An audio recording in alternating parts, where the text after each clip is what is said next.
Welcome back to episode number 2 of The Road to Hattah. We're straight into scrutineering, then we're into Prologue tomorrow, then straight into the race on Sunday. So you've tuned in for a bloody good one. Bike's prepped, ready to go. If you missed the whole week leading into it and also the prep and all that, watch episode 1. It was awesome. Yeah, let's go. Let's push this bike up and go out and get scrutineered and go into the oval and hang out with all the boys and hand out some stickers and have a bloody good time for the rest of the weekend. Let's go.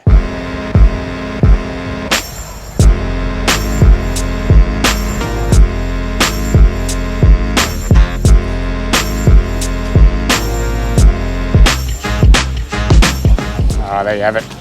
Scrutineering, all done. Just go check the transponder and then we're out of here. Let's go. Fabian Bill. That's the one. Bill Fabian. Fabian Bill. I used to get Bill Fabian all the time. Yeah. Two first names. Yeah. That's it. It gets confusing, eh? Oh, good, mate. Thank you. Have a good one. Well, there we have it. Scrutineering done. Cleared. Pretty easy. Odd self-scrutineering and then they checked it again. So I haven't bothered self-scrutineering, but anyway. Yeah. Now we just hang out from 4 till 8. 4 hours. And then we can finally get out of here. So let's go see what everyone's up to.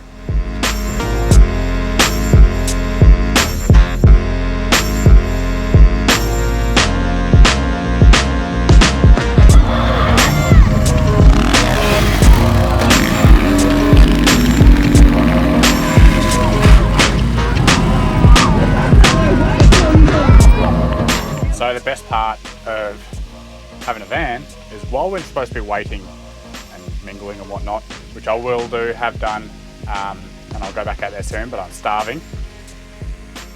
I'm just cooking myself some food in the back of the van. Bit of spag bowl. Also, this is part of my getting ready. Like I want this done, ready to go for the next couple of days, so I don't need to think about food pretty much. I'll cook this, I'll cook the rest of that mince with some taco seasoning and then have wraps and spag bowl pretty much for the next however long. And then I might even do, some other bits. I might fill in the camelbacks and do all those little small bits and pieces that I need to do to get ready for the next couple of days. So it's kind of handy that I can do that here and not have to do it back at wherever we're staying. So bloody good. All right, I'm gonna keep cooking. I'm gonna eat some and then I'm gonna move on.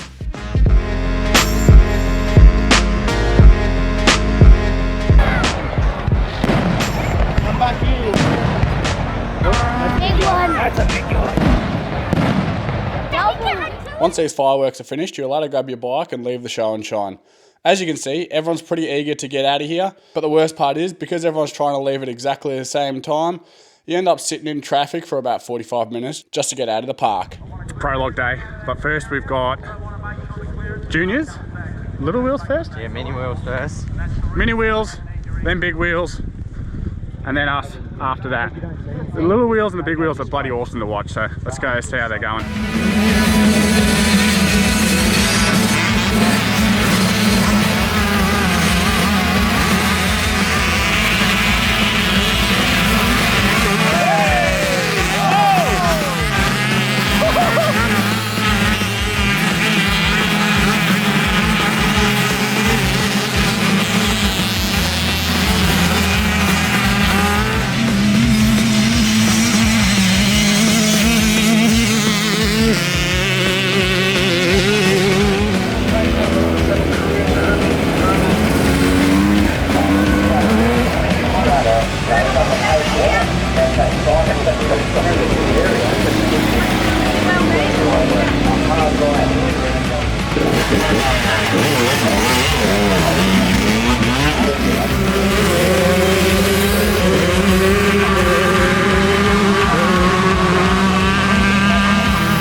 Alrighty, there you have it. Little Wheel Juniors just finished up. How good do they look on there? They're so fast. Got the Big Wheel Juniors coming up now, and then it's us. So let's watch these big wheels do 2 hours, get a few clips of them, and then go gear up.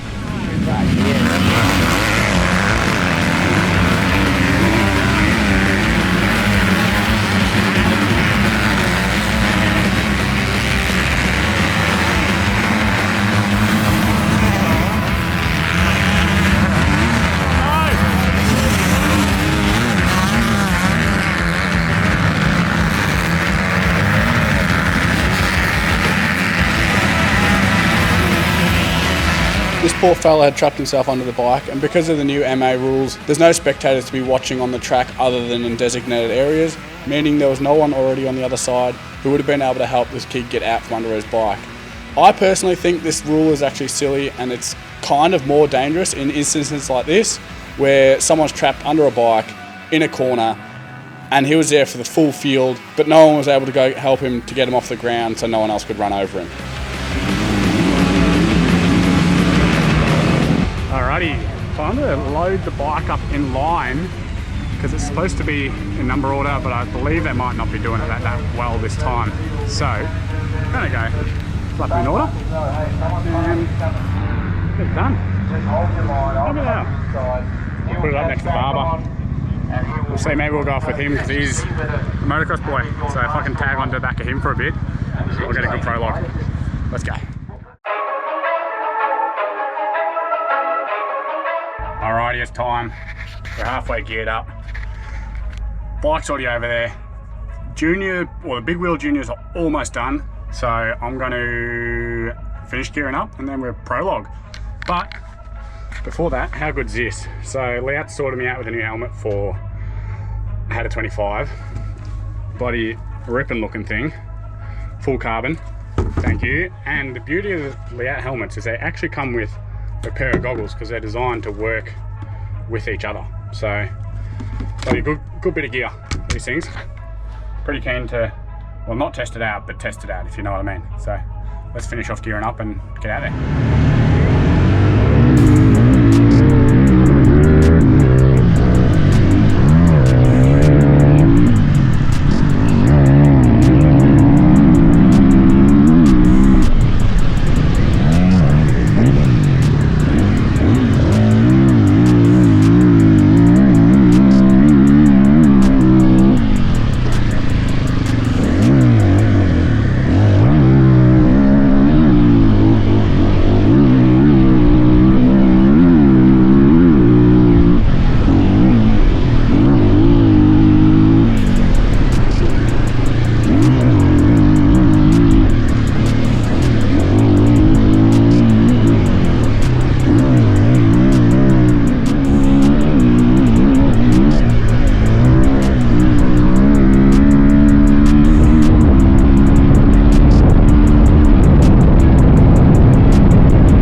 there we have it.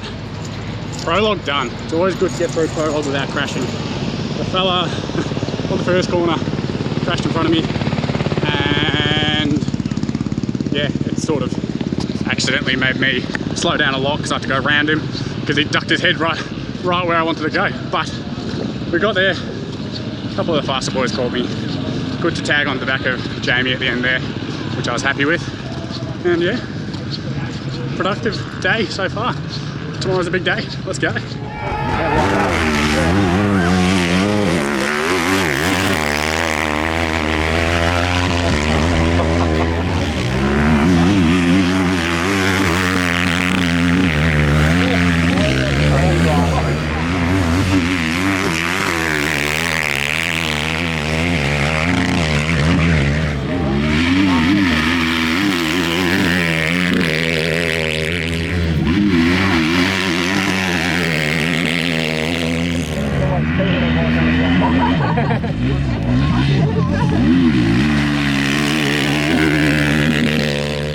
Alrighty, well there you go. Prologue day is done. Definitely not where I wanted to be. I sort of would have liked to at least been in that top 200 mark, but you know, it is what it is. Sit at 2:27, so I've got a long way to crawl myself back tomorrow. But it's a long race, so we can only do what we can do, and it's still bloody fun regardless. So yeah, you know, I spent the arvo just prepping those last little bits and pieces, cleaning air filters. Just realised I didn't put an air filter on a cage, which I should do quickly. And then a bunch of chucks and stuff like that, and then we're ready to go tomorrow. So I'm probably going to hit the hay now, wake up early, you know, I'll get out of here at 5:30ish, I reckon. Try to get to the track before 6 and get it all done. So we'll see us all tomorrow. Good morning, it's race day. It's 5:15. Got myself some brekkie on the go. Gonna get that done and then eat it up, head down to the track, and before you know it, we'll be on the bike. So it'll be bloody good. Let's do it.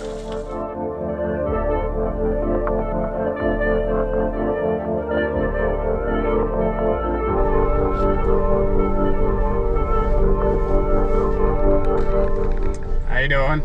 Not too bad. Thank you.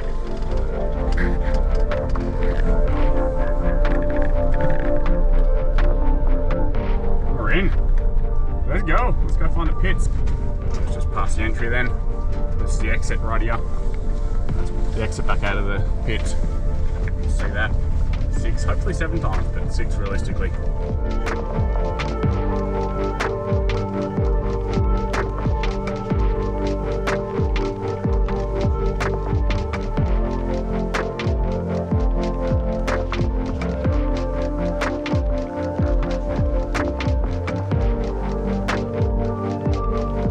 Time to slap some gear on and get out there. So just jumped in my van, gonna put my gear on.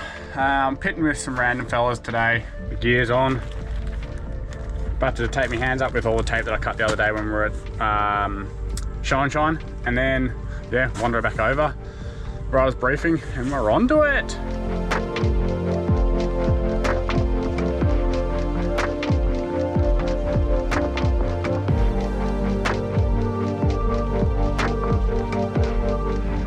There you go, bike's in line. I've got my helmet, rise briefing, and then we're off. How good's that gonna be? We're all geared up, rise briefing starting now. Handing my GoPro to Trent to see if he can actually get something today for me. Hopefully. Because he's a pit next to me, so we'll see how we go. Finally, after all this waiting, the big moment is here and riders start flying off the start line.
of you that have raced Hattah before, we all know that the first lap is just a bloodbath. And for those of you who haven't raced it yet, this is a bit of what to expect.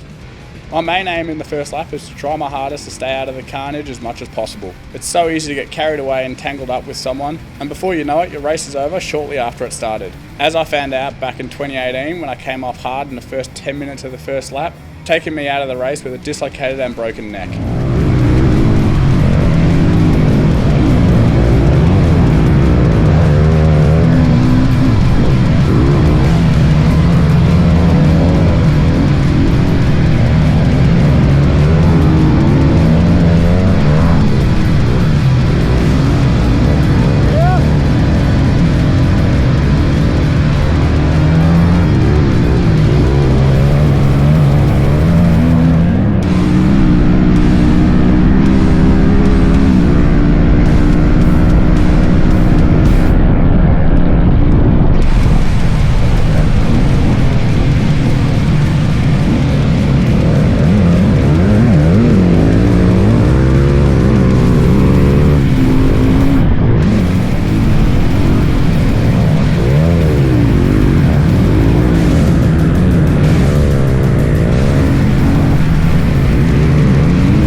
And that right there is how quick and out of nowhere the sand can bite you. Let me know in the comments what you think I did wrong here.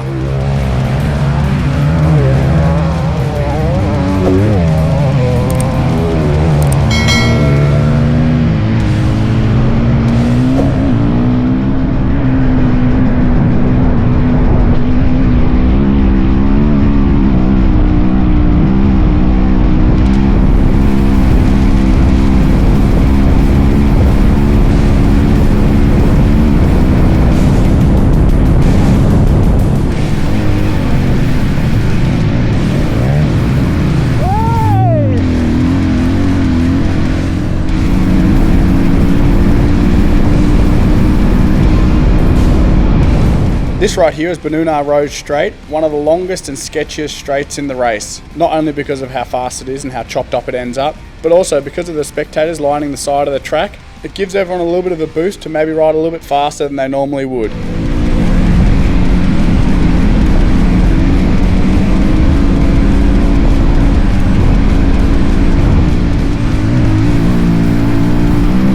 This is your final straight heading back into the pits. You pretty much have two options when it comes to pitting. You can either run a standard tank and have to pit every lap.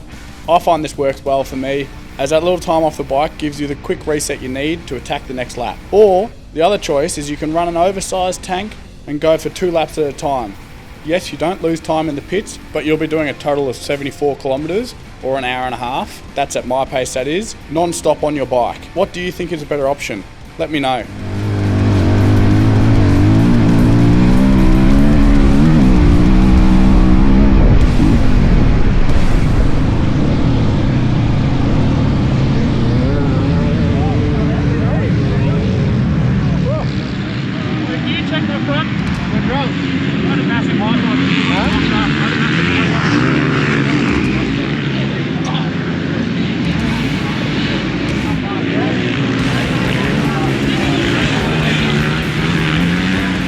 Don't crank them too much.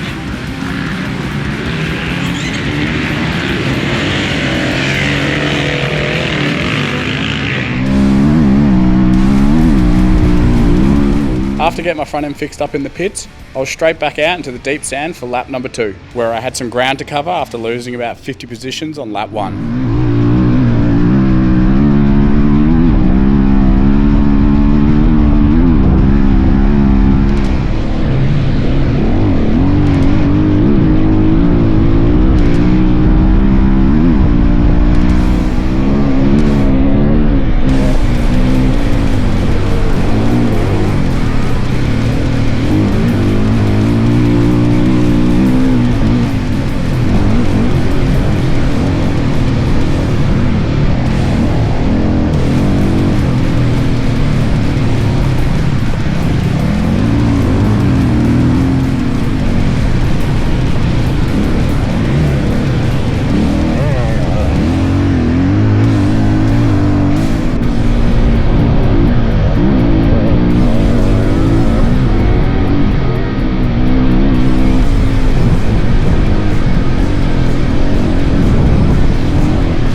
The dust was pretty thick in sections, making vision pretty tricky.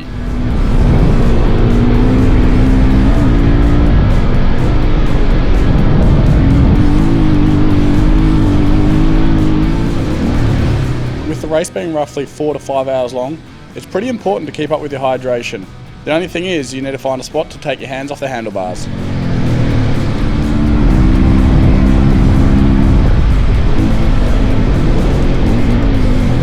And just like that, you're coming back into your pits on your second lap.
What do you guys think is the best lap of the Hattah Desert Race? For me, it's a second and third lap. The track is formed up by this stage, but hasn't gotten rough just yet.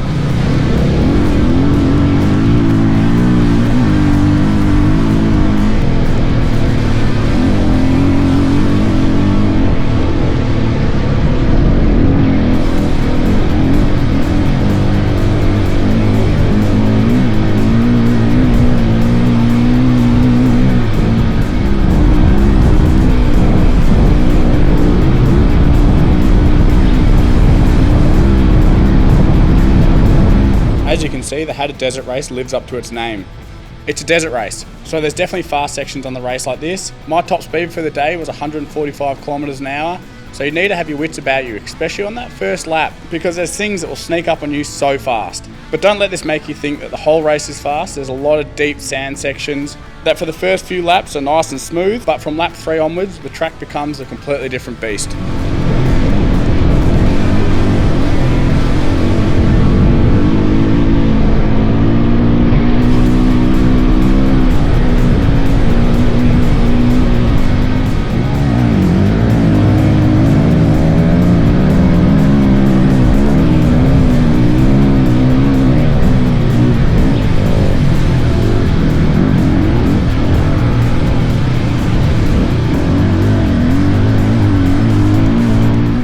my Insta360 ran out of battery. So this is where the end of the POV footage is. If you wanted to see more of it, I've uploaded the full first lap. So just jump onto my page or click on the link in the description. And while you're at it, don't forget to hit that like button and subscribe to my channel.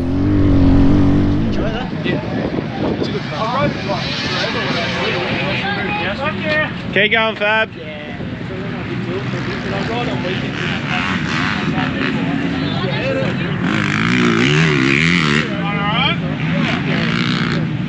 Shove it in. Looks like a lot of sand went in.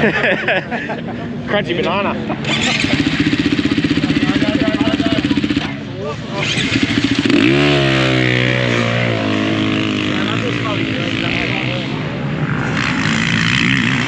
I just want to give a huge shout out to these boys and girls who were pitting for me. Until this morning, they'd actually never met me before, and I just sort of invited myself into their pits, and they just helped me out, fueled me up, and did everything I needed. So massive thanks to them. This just shows the sort of people that come and race the off-roads.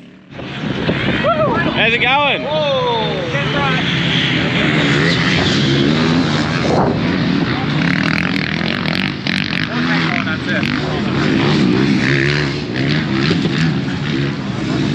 You alright?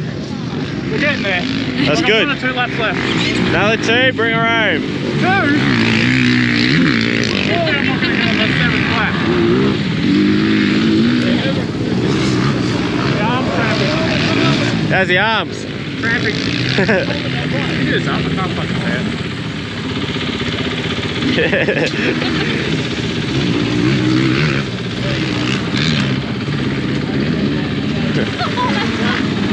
Oh well.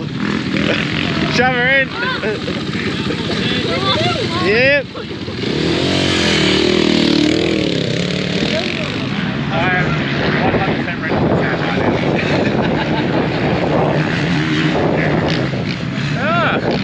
Thank you for that. Pretty good. One big crash, and that was it. Which hopefully the Insta360 got it. Yeah. That'll be good. Yeah. Alrighty, there you go. That is the end of Hattah 2025. Didn't quite get where I wanted to, but you know, we got through in the end.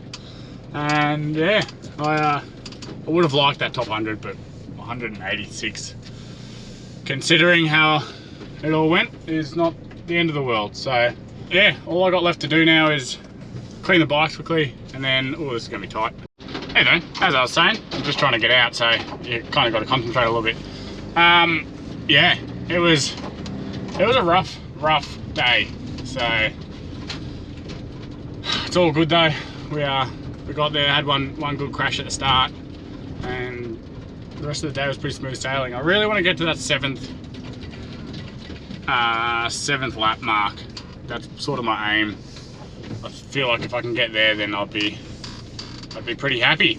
So we're just going to head back to Liam's now and clean the bikes and whatnot. So I'll probably just end it here, unless something exciting happens at the after party, which I don't think it usually does. I mean, it does, but not for you guys. So thanks for watching. Hope you enjoyed it. If you did, don't forget to like and subscribe, and we'll see you on the next one.